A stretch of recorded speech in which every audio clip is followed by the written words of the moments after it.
Welcome back to the garage. We're doing a little something different here today. Now, we've been having some problems getting our LS together. It ran. It ate itself. I'll throw up some pictures of the bearings here.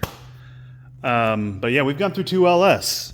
And now we have a bone pile of parts that we can't really do much with. So the 6.0 is back in the shop. It's getting bored over. It's getting forged H-beam and forged pistons. So in order to make it through the rest of the season without spending too much more money, we are swapping everything that was on this car. Notice there's no knuckles. Oh, what do we have here? Drift parts. And we're going to put it on the stock G. So this is one that I bought for my wife to learn how to drive a manual. The insides of this thing, well, the engine, it was grenaded. I opened the oil pan, parts came out of it. That's how I bought it. Stupid cheap, just for a shell because this thing's been hit a few times and I was going to replace the shell. So this thing was too clean to just turn it into a drift car. Full interior. Dash is in amazing condition. It's clean. You got a little cracks on the seats, but otherwise, like, this is a complete car. Everything's here. It's fully loaded, minus sat nav, which I didn't want anyway. So yeah, great car. But to finish the season, instead of dropping a few thousand more to get this thing going quickly, we're just going to throw everything over here. So this has had a VQ put in it last year. This was a JDM import with about 60,000-ish kilometers on it. Was drifted for a little while, and then that car was parted out. So I got a hell of a deal on this one, put it in, and now this car is an absolute ripper. This thing's had new clutch put in it, new engine, new like OEM plus suspension, so just shocks and struts, and all the arms were replaced, all the bushings. So it's going to be kind of a bittersweet time to convert this to a drift car. Yeah, because it was just a fantastic, getting a phone call. Anyway, it was just a fantastic street car. With the exception, it does have something going on with the fan, so I got to figure out if it's IPDM, if it's a fuse, if it's a relay, because this thing will overheat, which is, I'm betting, why the previous owner blew up his engine. I bet the fans didn't come on, and he said he was racing, and then it stopped working. So all chances on this thing overheated, and he blew it up. So his lost my gain. Let's get this thing up on the jack stands, and we'll start converting some things over, like welded diff. Let's go.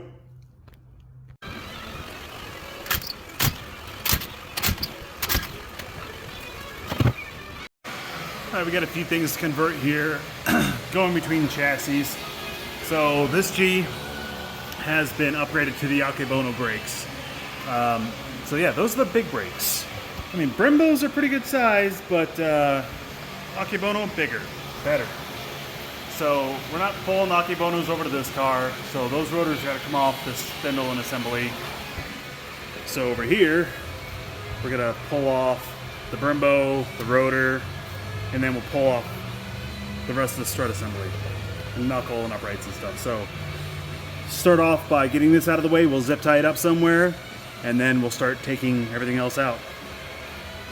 We got 2 bolts, one right there and one right there. Those are 22 millimeter. Go ahead and crack them off with the wrench, then I'll zip them off, hang this up. Also, we'll probably have to undo everywhere where the brake line is connected. That way we can actually dangle it and let it hang. Oh damn, I might get the cheater bar for this one. Oh. Whew. All right, yeah, let's get the breaker bar on that. All right, I got up my big purse. Let's see if I can make this thing work. There we go. I just didn't want to put an impact on that and ruin these aluminum calipers. Also, we're listening to Ozzy. Rest in peace, man. News came out today that he passed. Prince of Darkness has returned to his throne. Continue spinning these off. I'll hang these calipers here. We'll go ahead and undo these bolts holding on the actual brake hose itself. So we have one here that's from the back, and one there. And then I think we got one more over here on the upright on the strut. So we'll go ahead and get those nuts removed, pop off the hose, and then proceed to remove the rest of the caliper. Cool? Cool. All right, something else I'm gonna remove is this ABS sensor. Looks like a 12mm nut there, or a bolt holding it in. So I'm just gonna go ahead and zip that out. I've already removed all the points that it was anchored into the suspension and to the chassis. And then there's the plug right there. So I'm gonna pop that plug, and there's like a little clip right here that sticks into the body. I'm just gonna give that a pull and pop it out, because I don't think I'll ever use that again, and if I do, I'll put a new clip in. So this is coming out. All the nuts and bolts removed for the brake line. That bracket still kind of keeps it on there with the hose. So let's see if I can give that a little bit more of a pull. There we go. Had to bend just a little there. Just don't kink up the line. Bracket will come off. Freeze it up in the back. Go ahead and get the bolts off the caliper.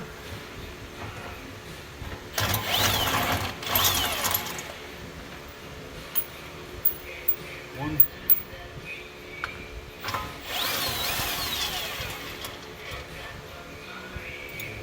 Two. And I like to put those right back in. I just hung a zip tie up here, so I'm going to put a bolt into the back of the caliper and then just hang it right there. It's hanging on the inside of this frame. So you'll probably have your fender liner here, but you know, drift car, whatever. So hang that up, and we'll continue to the next piece.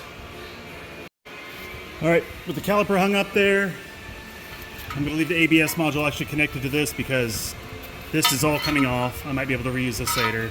Yeah, let's go ahead and get this rotor off, because we will be reusing this rotor because it has to stick with this Brembo caliper up here. So these two have to match each other. So I just give this a little tap to loosen up the rust. There we go. Rotor's free, set it aside. And now we can start removing the suspension pieces. I'm probably going to start over here with the sway bar. So this sway bar will be coming out. I'll be putting in my Hotchkis sway bar. So we have an end link down here that connects to the lower control arm. So zip that out and pop the link out. I'll use a jack down here to support this arm as we start removing other components. We'll go up top, remove the strut tower, or we'll remove the strut and shock. We'll get it off the arm here, pull that out, and then we'll remove the two bolts up here for the upper A arm. Oh, if I can see it. Adjust the camera. There we go. So up here, there's one there and one over here. So those two will come out, and it's a lot easier to do if you have the shock out too, because these will get stuck as they hit against it. So pro tip there. And then yeah, it's just a few bolts here and there. We'll go ahead and drop this brace here. Will have to come out soon too, so might as well get to it. So order of operations. Let's start with this. I'm going all over the place. We'll get underneath and take off this subframe brace, the front brace, because that actually holds in this compression arm here. All right, here we go. Under here on this brace, this nut here that holds on this arm. This is the 19mm, and I believe everything else around here is a 14. Let me just double check that. Yep, that's a 14, and that one is a 19. I just checked that. So I'm going to go through, remove the brace, drop it out, and that'll give us some access to remove the rest of these arms. So here we go.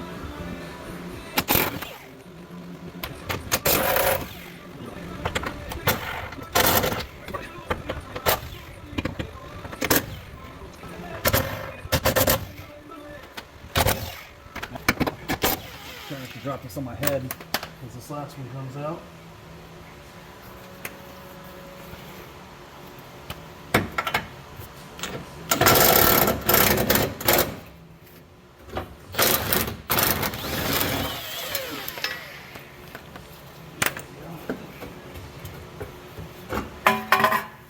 And the brace is out. All right, try to zoom in on this here. All right, so we're gonna start off taking off this top strut. 3 bolts up here. Let me see what size those are. All right, that's a 13 millimeter nut. So I'm gonna start off cracking those by hand. Again, I like to make sure things are coming loose before just impacting the hell out of it. Yeah, so these don't have a ton of torque on them. So take note of that when we put it back together. Let me get an extension. There's all sorts of AC lines that are right in the way. There's nothing like putting together a drift car, you know, days before the event, but that's just kind of how it goes. I can't tell you how many people I know that have done this exact same crap. You might not even have a car before the event. And I'm trying not to lose my nut. Bust a nut, but don't lose your nut.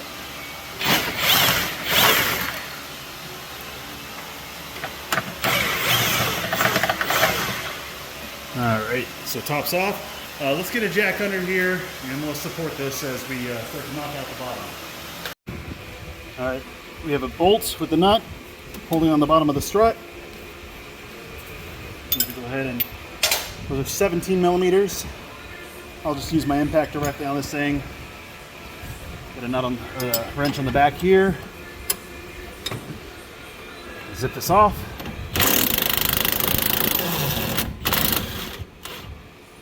Alright. There's the nut. Now let's work on getting that out.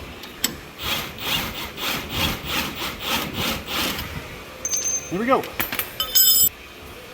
those together, don't lose them. Now it's possible that you might not be able to get this out until we remove the sway bar. That's going to keep both sides kind of at the same level. So let's go ahead and work on zipping that out. Let me find what combination works here. Alright, I just missed that on camera, but anyway.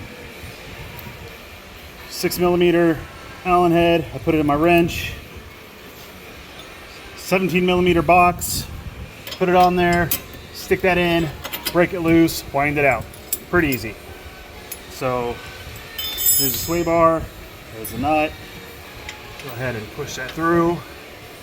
Boom. That side of the sway bar is off. So it's now disconnected from the other side and it should be able to move freely. Start lowering this jack and we should get a little bit more space down here. Oh, maybe. We already bottomed out. Ah, there we go. Just being held on by rubber bushings. Sweet. You know what? We're almost there. Let's just remove this bottom arm. The bottom will drop out. Less fighting. All right, we got a 19 millimeter in here, so I'm going to put the box in on the back. And we're going to hook the impact up to the front there. And I'm going to get in the way here.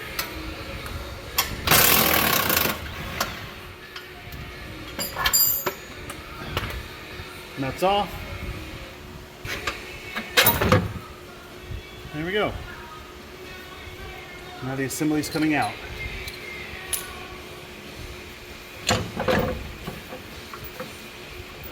Just try not to bust up my brake lines with the shock.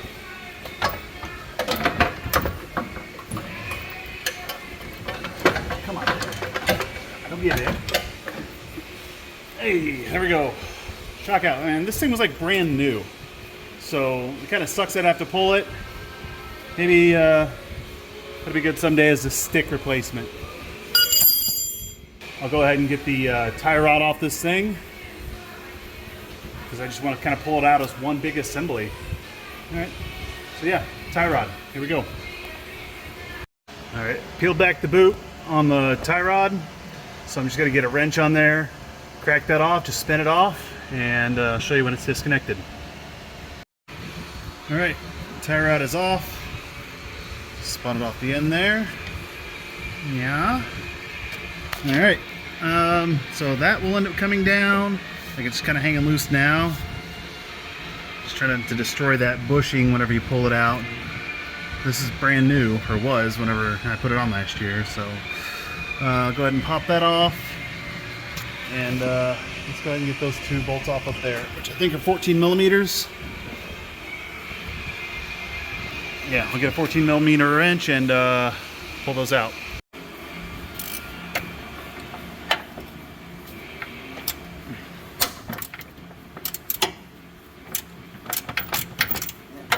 soon. Here's where it'd be nice to have a little 90-degree power tool.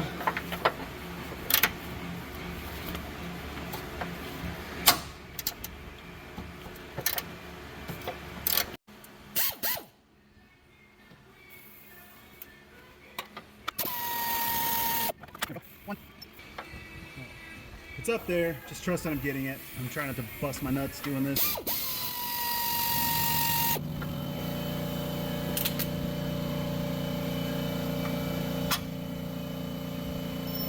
Alright, this thing is just kind of dangling by this. Right out of there. BFH.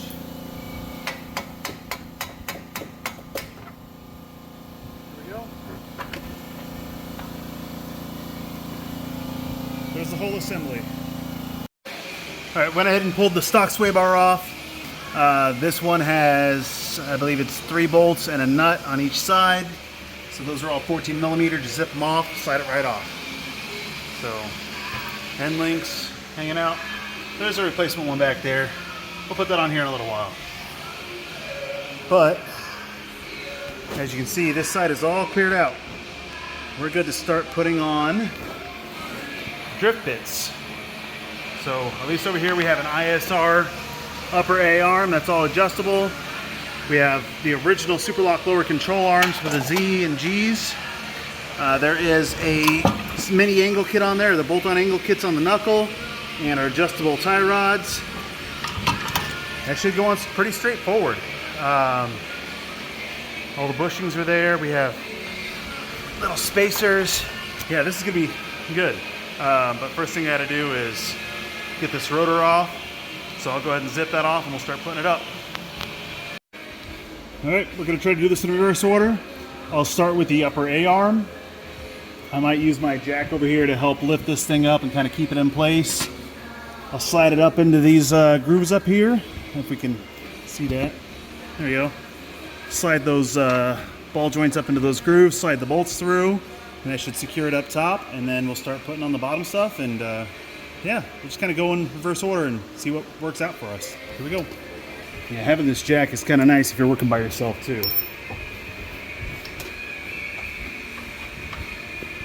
Try to square these joints up and slide them in. Alright, I'm going to move this camera so that I can actually get my ass in here.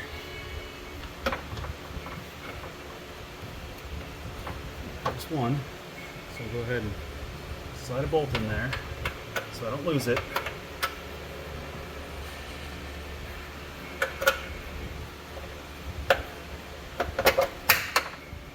Alright, so let's see if we can get that other one to slide in.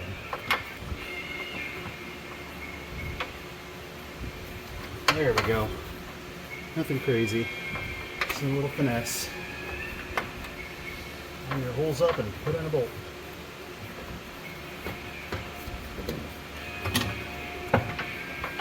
As I lose it.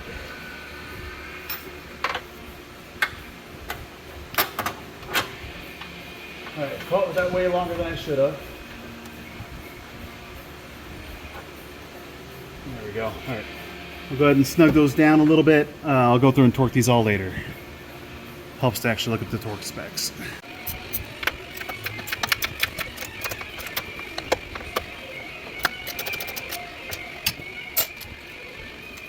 Now that we have that up there, that's all torqued in. Now's a good time to probably slide up the coilover. So I'll grab the front coilover, we'll put it up there, and we'll put some nuts on it and let her dangle. Coilover. All right. So I do know that the there's a little tabby for the brake hose. Yeah, I know I want that going to the back, so I got that lined up. I'll go ahead and slide it up.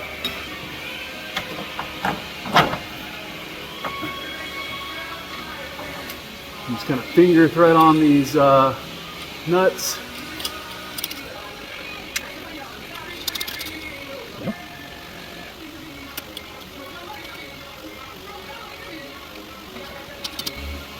There we go. Top nuts on. Now I'll torque those down. All right, 28 foot-pounds.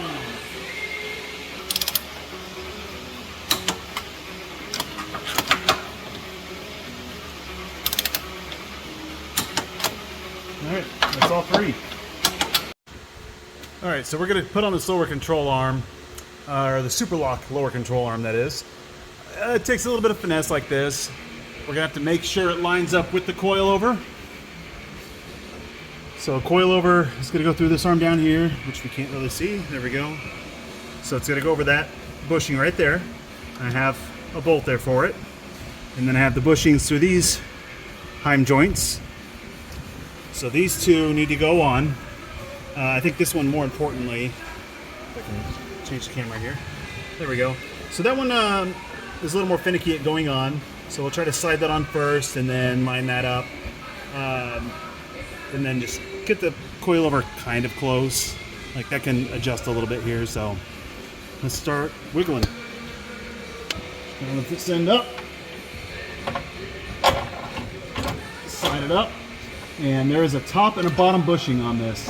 So make sure you don't lose those. What I'm gonna do is just slide a nut on here to keep that there. Now that's the nut that was on the underneath the brace, so it'll have to come off later. But we'll put it on just enough to keep it in place. Keep it from falling off and losing our bushings.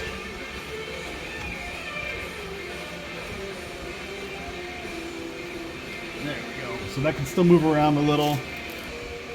Oh no, I forgot something. All right. So we're gonna have to get the angle grinder out.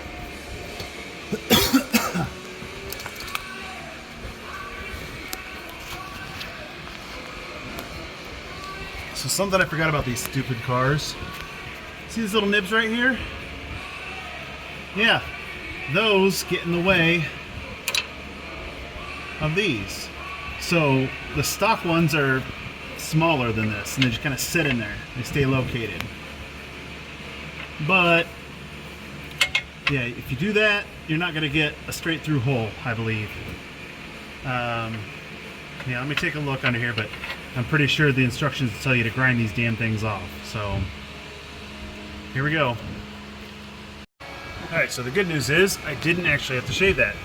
I don't know why, but I'm pretty sure on my other G I had to shave those off, but sliding that heim in from the back side seemed to let it work. So just that right there, there you go. But yeah, you can see those nubs there just kind of in the way, so you gotta go from the inside out. So bolt is through, I'll put a nut on that and we'll torque it down. We're at 96 foot-pound here. So I got a wrench on one side and did have a wrench on one side.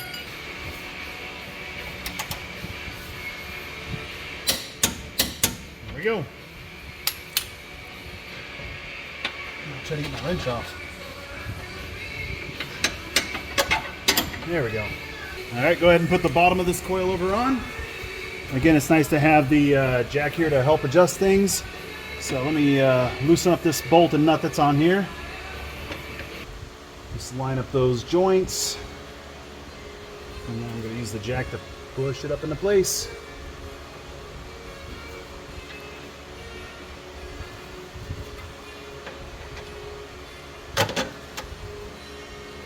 It's a little high and bring it down. I can't get this thing perfect.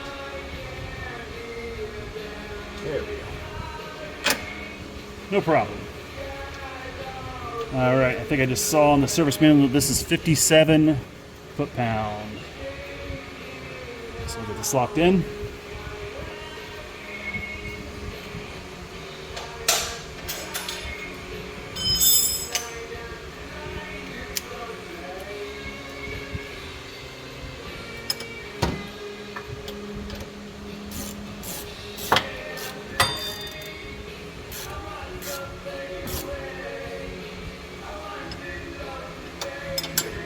Use this knuckle here to hold the wrench in place. There we go.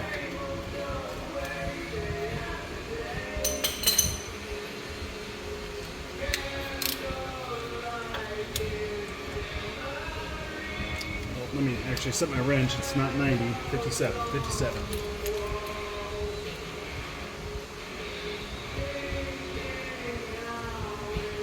Yeah, that almost got locked down to 90 something. 57. Here we go. I hope that's right.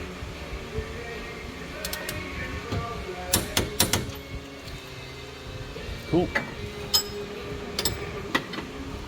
All right, so we have our lower control arm. We have our upper A-arm. Coilovers fit. Let's go ahead and put the tie rod on. And then we're gonna have a articulating side. So we're pretty much done over here. All right, should be just as easy as it was taking it out. Line up your threads and screw it in. Now I do have a spacer on this side. Oh, maybe we can see it here. Yeah, there's a spacer on there. The other one has the long threaded spacer. So just put it in and give her some twists. This might take me a minute, so yeah, you don't need to watch this. All right, let's get this rotor back on here and start working on getting this caliper on, huh? Oh no, it won't fit. No, it'll go. That would be tragic. I'm just stupid and don't know how to line up poles. There we go. Rotor. Now to find out how to snake this damn brake caliper and hose back through here. So I left this bracket on the donor knuckle because it was just snapping bolts. So I didn't want to do that anymore. Yeah. So bracket's there. I'll get these nuts off. All right, another pro tip. Make sure your caliper and your hose is threaded through around the back and then through, yeah, through this area right here between the make sure it's threaded between the coilover and the knuckle. Because it's kind of hard to fit through here. Yeah, you're not going to be able to fit that through here while this is in its place. So I had to undo a bolt, thread it through. So let's do it again. Fuck. I'm not even sure if I'm recording the right fucking thing here. Zoom out. What the hell? I'm just over here winging it, talking to myself.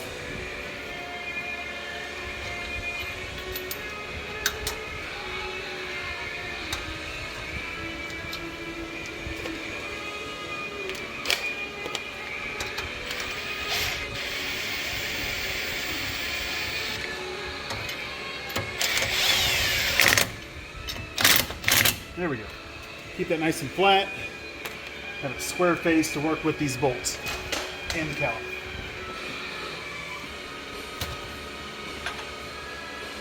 Yeah, so these use 22 millimeter bolts.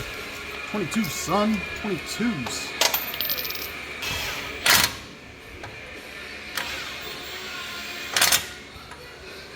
All right, those are snug. Get them torqued in. All right, so everything is on. Now we just need to torque down the caliper, which is 113, 114 foot-pounds. We'll go ahead and take a look in here before I do that. So we have, oh, no light, there we go. So we can see our brake line is threaded through right there. There's one clip, two clip, three clip. There we go. Make sure it's all unwound and it's not all twisted if you had it hanging or anything. Yeah, I'll go ahead and torque that down. Like I said, 113, 114 foot-pound is what it shows. Go ahead and rotate this so we can get a wrench in there. There we go. You do not want to impact these. That's an aluminum caliper. You're going to very easily mess it up. Do this evenly.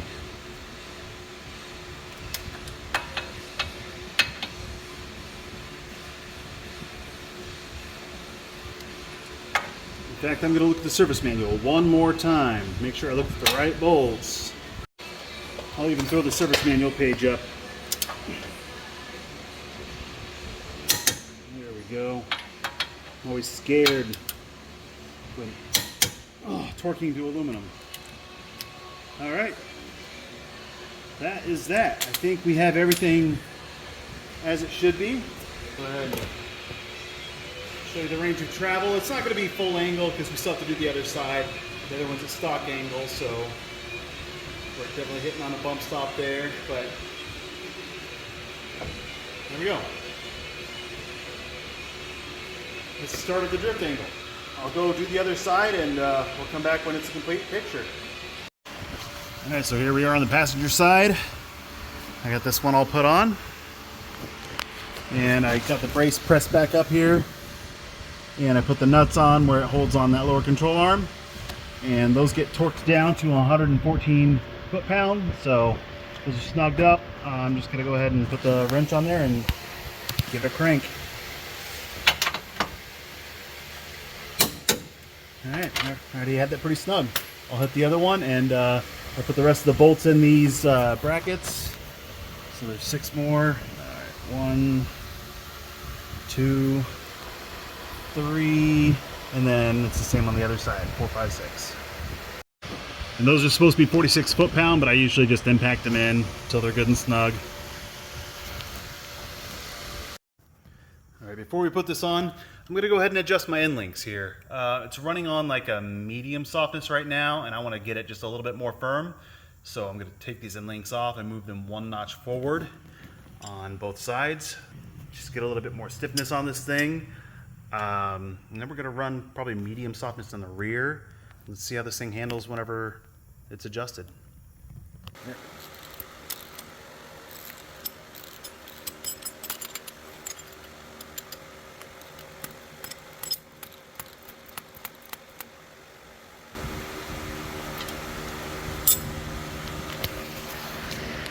Alright, comes off.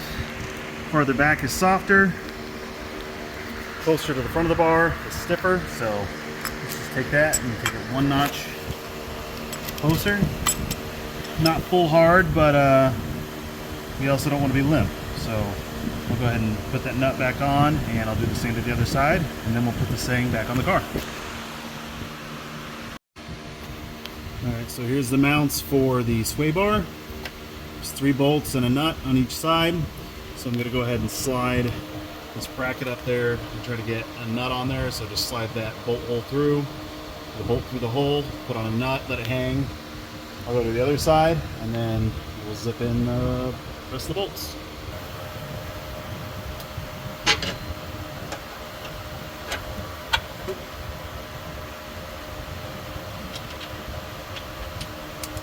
That's a drop shit. This first one doesn't have to be perfectly square, just got to get a nut on there to hold it up. And then I'll go to the other side. Come on, you want to go in. It's a little cockeyed.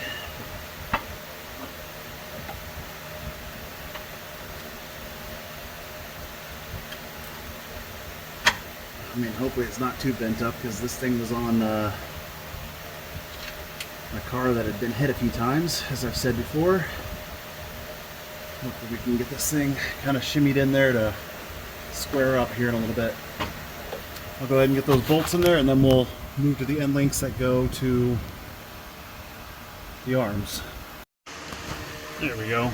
So with these Super Lock lower control arms, you've got quite a few points that you can put your end links through. I'm running mine in the center. Pretty neutral spot, plus it keeps it in line with the sway bar pretty well. I also like to feed my end links through the front. I just think you get a little bit better alignment on it. Now if you do like really soft, or if you go to that rear hole, you can probably feed it through the back, maybe a little bit better that way. But since we're going stiffer, keeping these things in a line or in alignment, yeah, so before tightening this down, like, keep it loose, because I'm going to go to the other side and I'm going to need a little bit of adjustability over there. So I'll go over and you'll want to crack your end nuts loose. Make sure your turnbuckle is spinning freely so you can adjust that and get it in. So we'll get the other side in, and then we'll put on washer and nut. Alright, nuts are snugged down on these end links. Now the only thing left to do is just adjust the turnbuckle a little. So like I'm turning it left there and it's going long. I want to take it in, tighten it up a little. Now, you don't need to put a ton of tension on these things. It doesn't matter as long as it's snug. So there we go, tighten it downward, it's getting snug. Turn in your nuts and then get a wrench on your turnbuckle and tighten down each of the tightening nuts and you're set. We are now done with the front end. So here we have it. We have our lower control, fuck me. We have our we have our super lock lower control arms. We have our ISR coilovers. We have GKTech knuckles. We have our Brembo brakes on. We have ISR upper control arms. This thing is ready. We're got a good amount of lock here. Nice free travel all the way through. There we go. We got a nice thick sway bar on with good end links. The front end of this is really set up for drift now. And so on our next episode, we're going to move into the rear of the car where we put on coilovers, a welded differential, and a lot of other arms. So thanks for watching. Come back for the next one.